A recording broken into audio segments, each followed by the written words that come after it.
അസ്സലാമലൈക്കും. എൻ്റെ എല്ലാ കൂട്ടുകാർക്കും റിച്ചൂസ് വീട്ടിലേക്ക് സ്വാഗതം. ഇന്ന് ഞാൻ വന്നിട്ടുള്ളത് കുറച്ച് കുടംപുളി ആയിട്ടാണ് കേട്ടോ. അപ്പോൾ നമുക്ക് ഈ കുടംപുളി ഒന്ന് ഉപ്പിലിട്ട് വെക്കണം.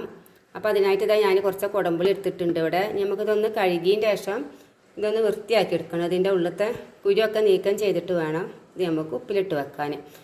അപ്പോൾ നമുക്കിതൊന്ന് കഴുകി വൃത്തിയാക്കി എടുക്കാം. അങ്ങനെ അതാ നമ്മുടെ കുടംപുളി എല്ലാം ഞാനിവിടെ വൃത്തിയാക്കി വെച്ചിട്ടുണ്ട്. ഇനി നമുക്കിതൊന്ന് ഉപ്പിലിടാം.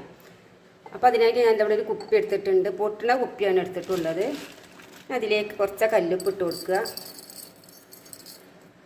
അതിന് ശേഷം നമ്മളിവിടെ എടുത്ത് വെച്ചിട്ടുള്ള കുടംപുളി ഇട്ട് കൊടുക്കുക.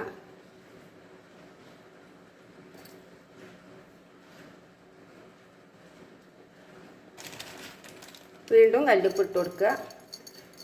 അങ്ങനെ നമുക്ക് ഇതിങ്ങനെ ഓരോ അട്ടി കുടംപുളി ഇടുക, കുറച്ച് ഉപ്പിടുക, അങ്ങനെ ഇത് മുഴുവനായിട്ടും ഇട്ട് കൊടുക്കാം.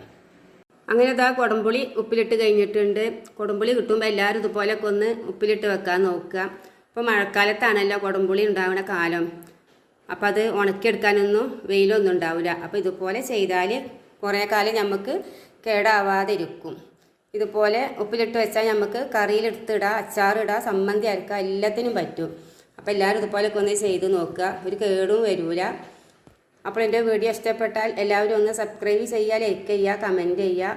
അതുപോലെ നിങ്ങളുടെ ഫ്രണ്ട്സുകൾക്കൊക്കെ ഒന്ന് ഷെയർ ചെയ്ത് കൊടുക്കുക. അപ്പോൾ വീണ്ടും നമുക്ക് നല്ലൊരു വീഡിയോയുമായിട്ട് കാണാം ഇൻഷാ അല്ലാഹ്.